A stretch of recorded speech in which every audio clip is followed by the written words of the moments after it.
우리는 지금까지 교회 생활을 하면서 어떻게 하면 은혜 받는가, 어떻게 하면 성령 충만한가, 어떻게 하면 능력을 받는가, 이런 것들에 대해서 많이 이야기를 나누고 들어왔습니다. 그러나 성경의 사도들은 은혜를 받는 것만큼이나 성령의 충만을 받는 것만큼이나 그 충만을, 그 불을 유지하는 것에 대해서 굉장히 강조하고 있는 것을 우리가 발견하고 있습니다. 그래서 오늘은 우리가 주님을 만나고 그 능력을 받는 것만이 아니라 어떻게 주님과의 관계를 유지하고 디벨롭하고 그리고 하나님의 능력의 불이 우리 가운데 함께 떠나지 않고 있을 것인가 하는 말씀을 나누겠습니다. 사도 바울은 데살로니가 전서에서 5장 19절 성령을 소멸하지 말라 그랬습니다. Do not quench the spirit. 그래서 성령의 불을 받는 것도 중요하지만 끄지 않는 게 중요하다고 우리에게 명령하고 있죠. 그리고 에베소서 4장 30절에 하나님의 성령을 근심하게 하지 말라 그랬습니다. 우리 안에 들어와 계신, 우리와 함께 하시는 성령님의 마음을 아프게 하지 말라는 것입니다. 왜냐하면 우리가 주님 앞에 구원받고 주님 앞에 서는 그날까지 성령님이 우리와 함께 하시고 우리를 지켜주시고 우리를 도와주셔야 되는데, 그 성령님의 마음을 아프게 한다면 우리는 더 이상 도움이 없다는 것이죠. 그렇기 때문에 do not grieve, 아주 성령님의 마음을 아프게 하지 말라, 인격적으로 그분의 마음을 아프게 하지 말라고 성도들에게 부탁하고 있는 것입니다. 여러분, 이것이 오늘의 포인트입니다. 오늘 사도행전을, 오늘 이 말씀은요 굉장히 유명한 말씀이죠. 그런데 이 말씀을 나누기 전에 처음에 사도행전 1장부터 4장까지를 돌아보면 조금 더 오늘 말씀이 이해됩니다. 왜냐하면 하나님의 성령이 강력하게 부어져서 교회가 생겼죠. 그리고 하나님의 임재가 나타났습니다. 능력과 기적이 나타났습니다. 그러자 사단은 즉각적으로 이것을 번지는 것을 막기 위해서 이 세상의 정치가들을 사용해서 교회의 리더들을 잡아들였습니다. 그것이 이제 4장까지 내용입니다. 그런데 놀랍게도 제자들을 잡아들이고 사도들을 잡아들여서 고문하고 때리고 그리고 협박하죠. 이제 예수의 이름을 증거하면 이제 너희를 이렇게 벌하겠다 했습니다. 그런데 이상해요. 밖으로부터 사단의 방법은 첫 번째는 교회를 공격하는 것이었어요. 그런데 밖에서 탄압을 하면 할수록 교회의 불길은 더욱더 거세졌습니다. 오히려 성도들이 모여서 뜨겁게 예수님께 기도하기 시작했어요. 예수님의 이름으로. 그러자 그 모인 곳이 흔들릴 정도로 하나님의 능력이 더욱더 강력하게 났다는 거예요. 그것이 4장까지 내용입니다. 그러자 사단은 방법을 바꾸기 시작합니다. 이것이 저와 여러분을 다가오는 사단의 방법이기도 하다는 거예요. 겉으로 우리를 외부로부터 공격해봤는데 소용이 없더라는 거예요. 핍박하면 할수록, 순교자의 피가 떨어지면 떨어질수록 그곳에 몸된 교회들이 더 생겨나더라는 거예요. 그래서 지금 역시 마찬가지로 사단은 더 이상 교회를 핍박하지 않습니다. 이제는 어떤 방법을 쓰냐면 교회 안으로 들어와서 교회 안으로부터 교회를 썩어버리게 한다는 것입니다. 성령을 떠나게 만들고 성령을 근심하게 만들고 성령의 불을 끄는 일을 그들이 하고 있다는 거예요. 우리는 그들의 전략을 볼 수 있어야 됩니다. 어떤 탄압도 교회를 무너뜨릴 수 없었어요. 근데 이제 교회를 안으로부터 타락시킬 일을 시작하고요, 그러면서 이 일에 마땅한 재물을 찾았어요. 그런데 아나니아와 삽비라는 사람이 딱 그들의 레이더에 포착된 것입니다. 정말이라고요? 이게 사탄이 한 일이라고요? 그렇죠. 왜냐하면 베드로가 이들을 꾸짖을 때 내가 어찌하여 거짓말하느냐, 내 안에 사탄이 가득하다라고 했습니다. 그렇죠? 사탄이 하는 일이었다는 거예요. 어떤 탄압도 예수님의 몸된 교회를 상처 입힐 수 없었어요. 그러나 그 안에 들어온 위선에 교회는 큰 상처를 입었다는 것이죠. 거짓말에 큰 상처를 입었다는 것입니다. 오늘 이 이야기 하기 전에 아나니아 삽비라의 왜 이런 행동이 있었는가 생각해 볼 필요가 있습니다. 4장 마지막에는요, 교회가 특별한 상황에 처하고 갑자기 부흥하고 사람들이 모이고 떠날 수가 없잖아요. 예수 믿는다고 고백하는 순간, 침례를 받는 순간 가정에서 버림받고 커뮤니티에서 버림받았기 때문에 이 사람들은 교회에서 모여서 공동체 생활을 할 수밖에 없어요. 그러면 필연적으로 물질이 들고 음식이 들고 돈이 들어가겠죠. 그래서 사람들이 자발적으로 자기의 물건을 팔고 땅을 팔고 집을 팔아서 사도들 앞에 가져오고 그것을 나눠서 분배하여 공동생활하기 시작했습니다. 특별한 상황이죠. 그 가운데 4장 마지막에 보면 바나바라는 유명한 분 아시죠? 그분이 자기의 소유를 팔아서 사도들 앞에 가져오고 그것이 사람들에게 칭찬을 받게 됐습니다.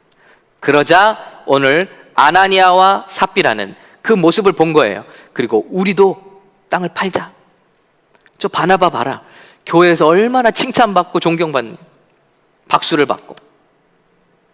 우리도 땅을 팔자 해서 땅을 팔았습니다. 그리고 그 땅을 팔아서 일부를 자기의 것으로 킵했습니다. 문제는 땅을 판 것도 문제가 아니에요. 오늘 말씀해 보면 분명히 베드로가 말했습니다. 땅이 그대로 있을 때는 내 땅이 아니더냐. 누가 그 땅 팔라고 했냐는 거예요. 이건 너 땅이고 너의 마음대로 할 수 있다. 땅을 판 게 문제가 아닙니다. 그리고 땅을 팔아서 일부를 자기가 가진 것도 문제가 전혀 아니죠. 땅을 판 후에도 내 마음대로 할 수가 없더냐. 다 내 마음이라는 거예요. 그런데 바나바와 똑같이 땅을 팔고 바나바와 똑같이 교회로 재산을 가져왔지만 무엇이 다릅니까? 동기가 달랐다는 거예요. 바나바는 순전히 주의 몸된 교회와 성도들을 돕기 위한 동기로 가져왔지만 아나니아와 삽비라는 마귀의 시험에 빠져서 이것을 통해서 자기들이 교회에서 인정을 받고 리더십이 될 수도 있고 박수를 받고 칭찬을 받는 존경받는 포지션을 갖고 싶었다는 것입니다. 동기가 달랐어요. 그리고 결국 교회 지도자인 베드로에게 거짓말을 하게 되는데 이것이 단순히 사람에게 한 거짓말이 아니라 성령을 속였다는 책망을 듣게 되죠.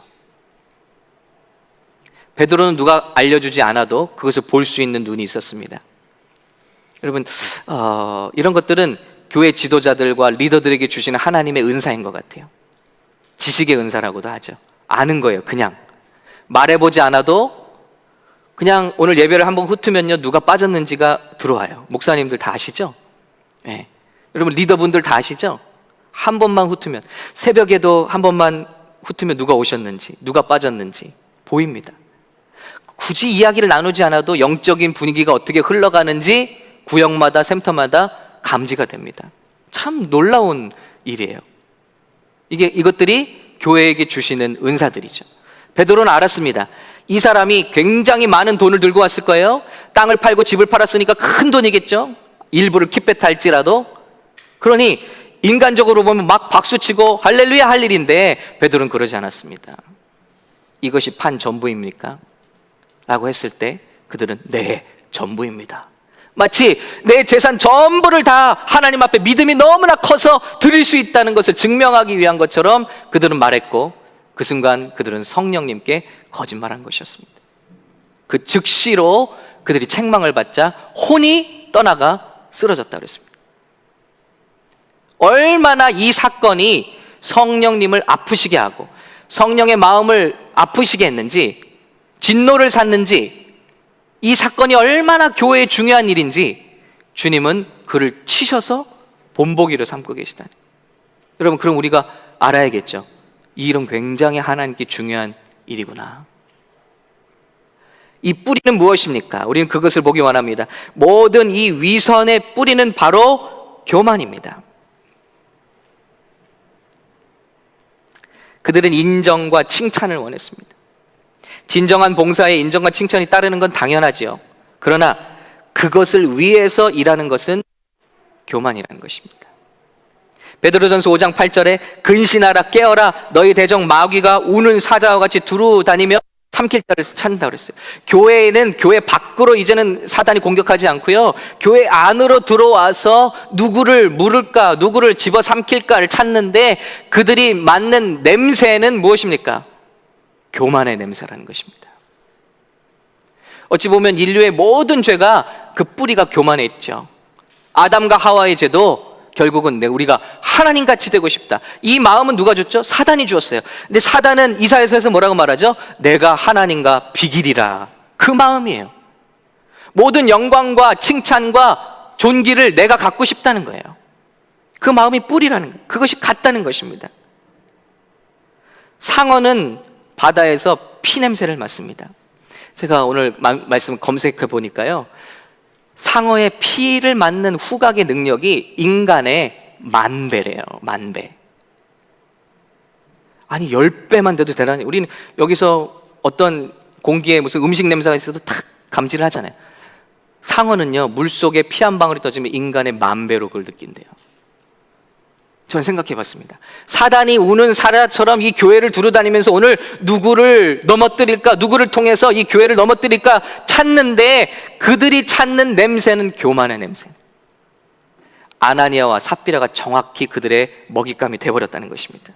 그러므로 이렇게 우는 사자와 같이 교회를 돌아다니는데, 베드로는 5장 5절에 그것을 막는 길을 얘기하고 있어요. 겸손으로 허리를 동이라는 거예요. 겸손으로 옷 입으라는 겁니다. 하나님은 교만한 자는 대적하시고 겸손한 자에게는 은혜를 베푸시느니라. 우리를 교만에 빠뜨리면 그들의 계략은 성공합니다. 왜냐하면 하나님의 은혜가 더 이상 교만한 자에게는 부어지지가 않고, 우리가 교만에 덫에 빠지는 순간 하나님의 보호막이 우리를 떠나게 되는 것입니다. 왜냐하면 하나님은 교만한 자를 제일 미워하시기 때문입니다. 저와 여러분 잘 아시는 대로 다윗은 음란의 죄를 지었습니다. 간음의 죄를 지었습니다. 그리고 그 여인을 범한 것에서 넘어서서 자신의 충신이었던 우리아를 죽이기까지 합니다. 거짓말하고 은폐하고 그것도 모자라서 죽이기까지 합니다. 여러분, 우리는 그것을 보면서 참 너무 죄인이다, 다윗이 어떻게 그런 죄를 짓느냐 했는데요, 이 모든 죄의 모습은 다를 수 있어요. 어떤 것은 죄가 음란이 될 수도 있고, 어떤 것은 거짓이 될 수도 있고, 어떤 것은 살인이 될 수도 있죠. 미움이 될 수도 있죠. 그러나 그 뿌리를 가보면 항상 같습니다. 그것은 바로 교만입니다. 왜 그럴까요? 제 말씀의 근거는 그렇습니다.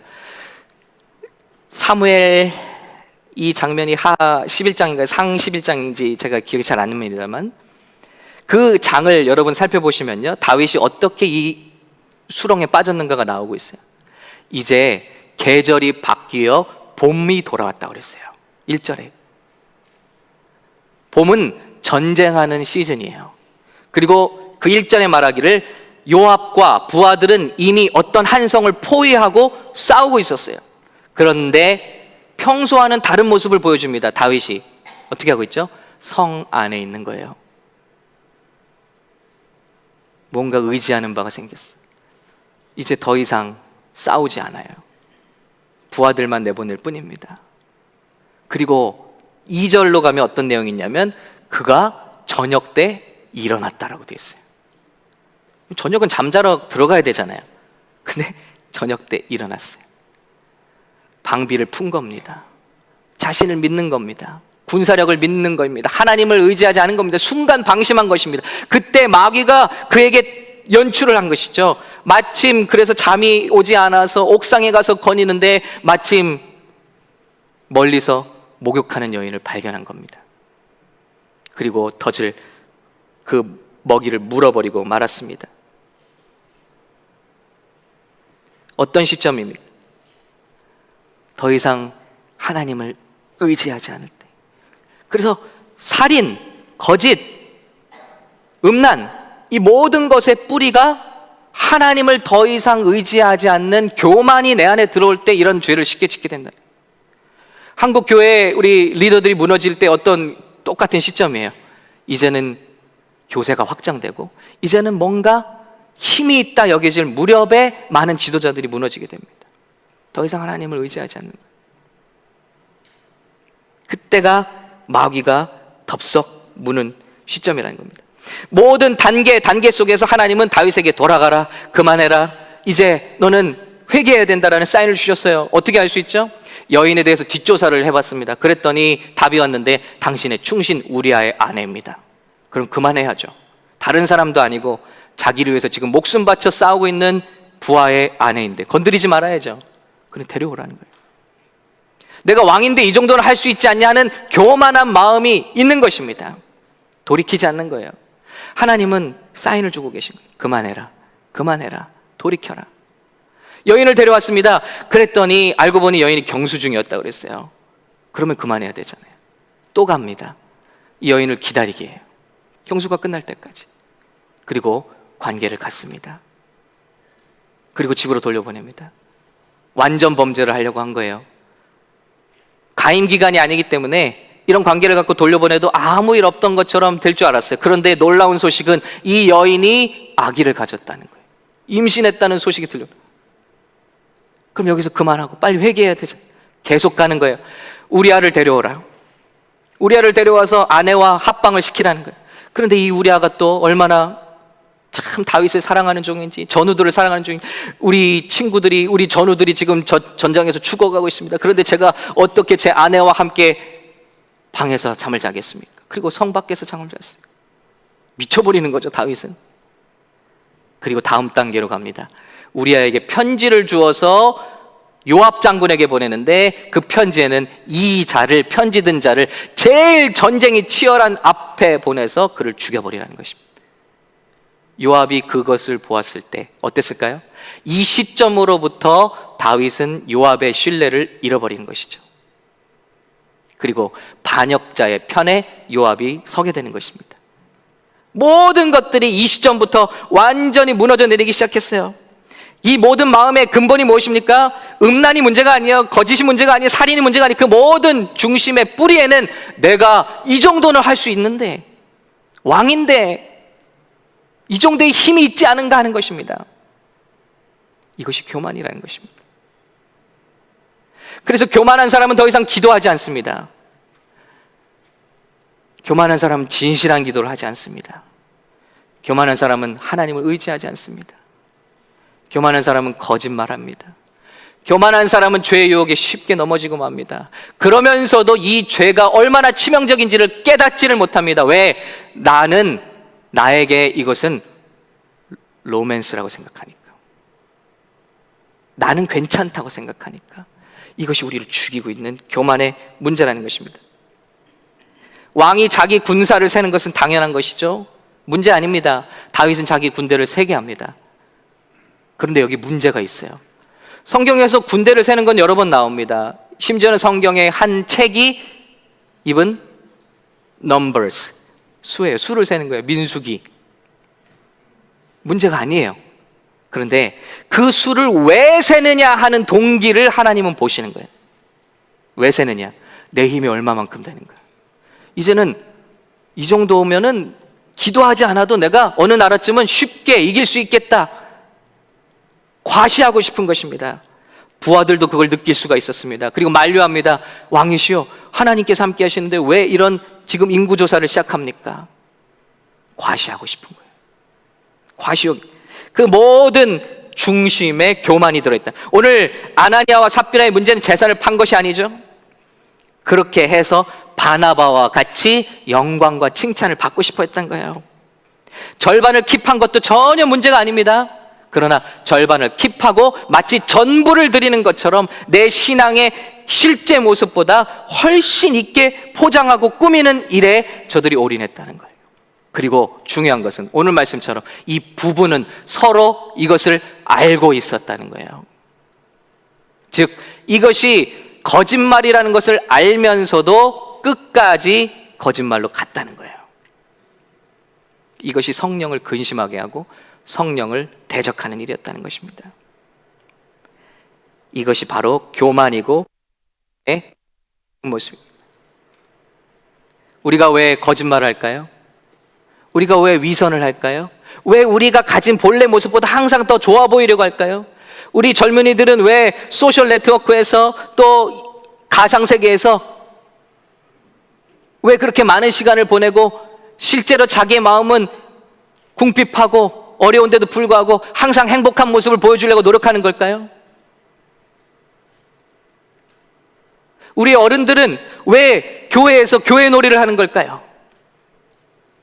있는 모습 그대로를 나오는 게 아니라 왜 다 한꺼풀씩을 쓰고 가면을 쓰고 교회에 들어오는 순간 왜 우리의 모습이 달라질까요? 이것이 성령을 근심하게 한다는 것입니다. 그 중심에 내가 내 모습 현재보다 더 위대해 보이고 거룩해 보이고 하나님과 가까워 보이고 싶은, 그렇게 보이고 싶은 욕망이 우리 안에도 아나니아와 삽비라와 같은 동일한 욕망이 우리 가운데 꿈틀거리고 있다는 것입니다. 왜 우리가 기도하기 시작하면 어투가 달라질까요? 우리 똑같이 위선의 문제에서 자유하지 않다는 것입니다. 겸손이라는 건 뭘까요? 반대로 내 본래 모습 그대로를 아는 것이고 거기에 포장하지 않는 것이라는 것입니다. 겸손은 내 주제를 아는 것입니다. 내 자리를 아는 것입니다. 내 진짜 모습을 아는 것입니다. 교만은 그 이상으로 가는 것입니다. 그래서 사도 바울은 교회 리더를 세울 때 새로 입교한 자를 세우지 말라고 그랬습니다. 디모데전서 3장 6절에 새로 입교한 자, new convert, 어떤 사람이 예수를 믿겠다고 진심으로 고백을 해도 그 사람을 일꾼으로 삼지는 말라고 그랬어요. 감독이나 장로, 특별히 중요한 직책을 주지 말라고 그랬습니다. 왜냐하면 그 사람이 교만해져서 마귀가 빠지는 그 죄에 그가 올무에 빠진다는 것입니다. 굉장히 중요하죠. 그래서 절차가 있고 지켜보는 시간이 필요하다는 거예요. 우리 창립 예배 드릴 때 강주민 목사님 오셔서 무슨 말씀 주셨죠? 막 축복하고 막 우리 세워주신 말씀은 좋은데 한 가지 경계 말씀 주셨어요. 여러분, 개척교회 오실 때 그 교회를 돕는다고 오지 말라고 그랬어요. 정 목사님을 돕는다고 하지 말라고 그랬어요. 왜냐하면 돕는다고 생각하는 순간 우리는 교만의 올무에 빠지게 된다. 우리가 누굴 돕습니까? 은혜가 돼서 오십시오라고 그랬습니다. 은혜를 사모하러 오십시오. 은혜가 되면 오십시오. 정 목사님을 도우러 오지 말고 사역을 도우러 오지 말라고 그랬습니다. 지금까지 교회를 둘러볼 때 정말 필요한 말씀이었어요. 돕고자 하시는 분들은 교만에 빠지더라고요. 우리는 주님의 은혜를 사모해서 감동해서 자원하는 심령으로 이 자리에 있는 줄로 믿습니다. 성령을 제일 슬프게 하는 것은 바로 이 교만과 거짓, 위선. 그래서 교회는 엄청난 고통을 겪었습니다. 아나니아의 숨이 떠나갔습니다. 그러자 젊은이들이, 청년들이 그를 들쳐업고 장사 지내러 갔어요. 땅에 묻고 오는 거예요. 근데 무슨 일인지 아내 삽비라는 그 연락을 못 받았나 보죠. 3시간 뒤에 삽비라가 들어오는데 베드로가 또 물었습니다. 그때 삽비라가 또 대답합니다. 예, 제가 전부를 다 팔아서 전부를 하나님께 바칩니다. 그 즉시로 또 그는 책망을 듣고 혼이 떠나버렸다. 그래서 놀랍게도 3시간 전에 이 아나니아를 묻고 온 청년들이 또 삽비라가 쓰러진 삽비라를 들고 또 나가는 거예요. 얼마나 충격적인 사건인지 몰라요, 여러분. 그때 오늘 말씀이 기록하고 있습니다. 이 일을 듣는 사람이 다 크게 두려워하더라는 것입니다. 이것이 교회들에게 주시는 메시지는, 주님의 메시지라는 것입니다. 오늘 이것이 하나님을 슬프게 만들고 성령님을, 사람을 속이는 것이 아니라 바로 성령을 속이는 것이다라는 거예요. 그러면 우리가 어떻게 우리에게 주신 은혜와 부를 유지할 것인가? 이것도 중요하겠죠? 오늘 예배소서 우리 5장 말씀을 좀 함께 읽고 제가 정리를 하겠습니다. 우리 같이 먼저 쭉 읽어보겠습니다. 이것이 성령님이 우리 안에 기뻐하시는 길이구나 하고 생각해 볼 수 있어요. 자, 그리고 하나님의 진노, wrath of God, 하나님이 무엇을 굉장히 싫어하시고 슬퍼하시는지 여기 다 나옵니다. 같이 읽겠습니다. 시작. 그러므로 사랑을 받는 자녀같이 너희는 하나님을 본받는 자가 되고 그리스도께서 너희를 사랑하신 것 같이 너희도 사랑 가운데서 행하라. 그는 우리를 위하여 자신을 버리사 향기로운 제물과 희생 제물로 하나님께 드리셨느니라. 음행과 온갖 더러운 것과 탐욕은 너희 중에서 그 이름조차도 부르지 말라. 이는 성도에게 마땅한 바니라. 누추함과 어리석은 말이나 희롱의 말이 마땅하지 아니하니 오히려 감사하는 말을 하라. 너희도 정녕 이것을 알거니와 음행하는 자나 더러운 자나 탐하는 자 곧 우상 숭배자는 다 그리스도와 하나님 나라에서 기업을 얻지 못하리니 누구든지 헛된 말로 너희를 속이지 못하게 하라. 이로 말미암아 하나님의 진노가 불순종의 아들들에게 임하나니 그러므로 그들과 함께하는 자가 되지 말라. 너희가 전에는 어둠이더니 이제는 주 안에서 빛이라. 빛의 자녀들처럼 행하라. 빛의 열매는 모든 착함과 의로움과 진실함에 있느니라. 아멘. 빛의 열매 어디 있다고요? 진실함에 있습니다. 또 에베소서 4장 25절의 말씀을 다 읽진 않겠지만 제가 정리를 해드리겠습니다. 성령께서 기뻐하시는 처소가 되기 위해서는 첫 번째, 거짓을 버리고 참된 말을 하라. 왜냐하면 거짓말을 하는 순간 성도가 성도에게, 부모와 자녀에게, 자녀가 부모에게, 영적인 우리 관계 속에서 거짓말을 하게 될 때 성령이 슬퍼하세요. 왜냐하면 거짓의 아비가 누구입니까? 마귀 사단입니다. 마귀 사단의 주무기가 무엇입니까? 거짓말입니다. 아주 작은 거짓말이라도 서로 하지 마십시오. 여러분, 그냥 괜찮아요. 교회를 빠지게 되시잖아요. 그럼 일어나서 빠졌습니다 이렇게 하시면 돼요. 갑자기 무슨 큰일이 생겨갖고요, 아니 누가 돌아가셔갖고 자꾸 한 명씩 죽이지 마시고, 그냥 진짜 늦잠을 잤습니다 하셔도 돼요. 왜 죄를 짓냐고요. 우리가 거짓을 버리고 참된 것을 말하라.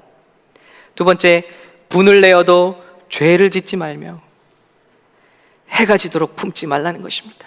여러분, 성령님 우리에게 계속 말씀하세요. 죄를 대해서 질책하십니다. 제가 금요일날 마음이 굉장히 무거웠습니다. 오전부터 저희 아이들을 이제 훈육하는데 그 중에 한 아이를 제가 너무 쉐임풀하게 만들었어요. 근데 그것이 하루 종일 마음에 걸리는 거예요. 성령님께서 회개하라고 하십니다. 그래서 금요일날 제가 많이 울었죠. 하나님 앞에 그걸 회개했습니다. 근데 그게 끝이 아니죠. 우리 하나님께만 회개하면 끝이라고 생각해요. 예배 끝나고 그 자녀에게 갔습니다. 그리고 아빠가 회개했다. 그리고 너에게 정말 미안하다. 내가 너에게 필요 이상으로 너를 야단쳤고 쉐임풀하게 했다. 나를 용서해 주겠니? 했을 때 Yes, it's okay. 여러분, 그때 성령님의 감동이 제 영에 회복이 되더라고요. 여러분, 해가 지도록 죄를 품고 노를 품고 가는 습관이 계속되면요, 성령님께서 우리 안에 더 이상 말씀하시지 않으세요. 말씀하셔도 우리가 무시했기 때문에. 저는 주님의 음성도 듣고 싶어요. 어떤 사람은 주님의 저런 세밀한 음성 듣고 인도하시면, 나는 왜 그런 게 없죠? 여러분, 날마다 부드러운 마음을 가지려면 우리는 죄를 해결해야 됩니다. 회개해야 합니다. 또 세 번째는 훔치지 말고 성실한 삶을 살라고 그랬습니다. 예수님의 이름 막 부르는데 게을른 삶을 살아요. 그럼 어떻게 되죠? 우리는 거짓말하게 돼 있어요. 우리 청년들 공부는 안 하고 막 신나게 놀다가 시간을 허비하다가 시험철 돼요. 그럼 열심히 기도하죠? 성적만 잘 나오게 해달라고, 막 답이 막 계시로 임하게 해달라고, 그렇죠? 찍어도 맞게 해달라고, 다 제가 했던 기도들입니다. 근데 그것도 모자라면 어떻게 되죠? 치링하게 돼요.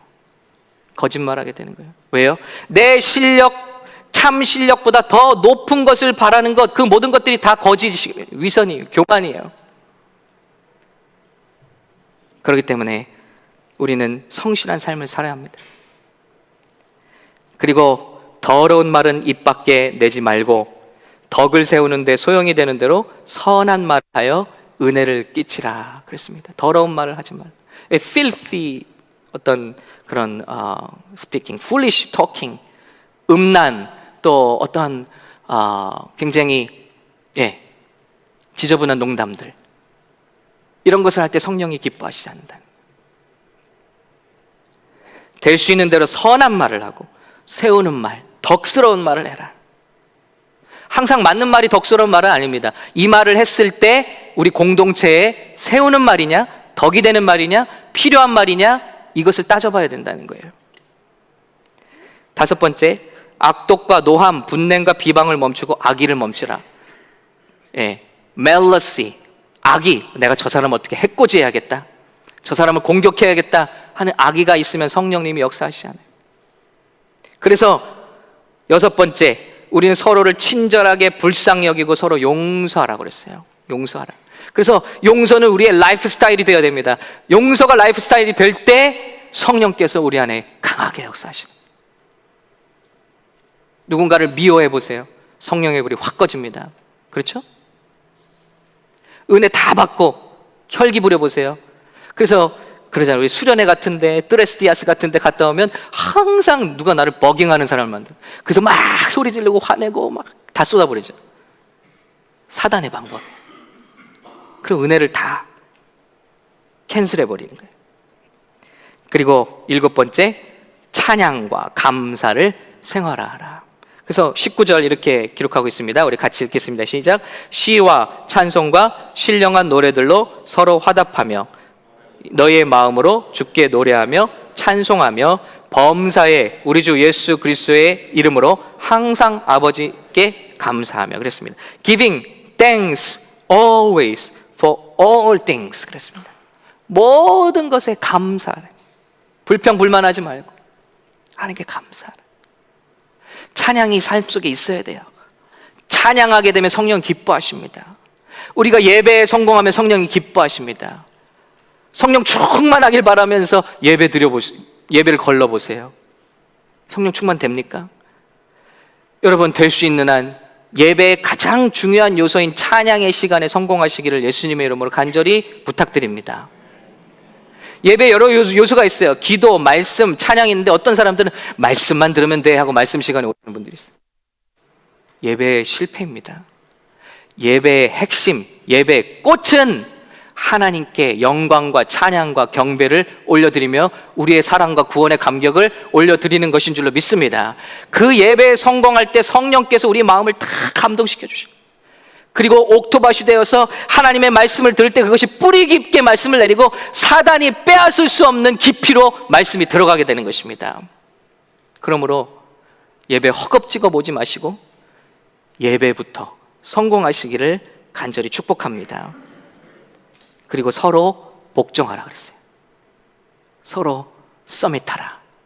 그리고 마지막, 이건 제가 더했습니다만 성령의 충만함을 더욱 사모하라. 여러분, 불을 끄지 않으려고 하는 노력도 중요해요. 그러나 더 불길을 더하려고 한다면 그 불은 꺼지지 않을 거예요. 죄를 짓지 않으려고 막 긴장하는 것보다는 성령의 충만함을 받도록 애쓰는 거예요. 우리 한 집사님이 요즘에 주가가 올라가고 있다고 여러 사람이 말씀하고 있어요. 간증하고 하나님의 은혜를 체험하고. 예. 근데 그분의 말씀이 기억나는 게 있어요. 어떻게 만난 성령님인데 내가 과거로 돌아갈 수 있냐. 여러분, 이게 너무 중요한 거예요. 너무 귀한 간증이에요. 성령님 만나는 게 이렇게 귀하고 성령님과 교제하는 게 이렇게 중요한 걸 아니까 과거의 죄에 대한 밥맛이 다 끊어지는 거예요. 죄를 안 지려고 하는 게 아니라 성령 깊이 만나니까 과거로 돌아가기 싫은 거예요. 그러니까 에베소서 5장 17절 18절에 이렇게 우리에게 명령하고 있는 거예요. 같이 읽겠습니다. 시작. 그러므로 어리석은 자가 되지 말고 오직 주의 뜻이 무엇인가 이해하라. 술 취하지 말라. 이는 방탕한 것이니 오직 성령으로 충만함을 받으라. 성령의 충만을 사모하는 거예요. 그러면 자연스럽게 성령의 불을 유지할 수가 있겠죠. 계속해서 이런 축복된 역사들이 우리 교회에 가득하시길, 우리 사랑하는 우리 성도 여러분, 저와 여러분의 중심 속에 불타오르시기를. 우리 과거의 성령 충만을 경험하신 분들 있습니까? 다시 한번 그 놀라운 첫사랑과 뜨거움이 회복되시기를. 그리고 요즘 들어서 주님의 은혜를 깨닫는 분이 계십니까? 그 은혜가 식지 않고 주님 오시는 날까지 우리가 부탁받은 성령과의 관계가 깊어지시기를. 그리고 우리 삶 속에 성령을 근심하게 하는 일들이 다 떠나가시기를, 회개되시기를 예수님의 이름으로 축복합니다.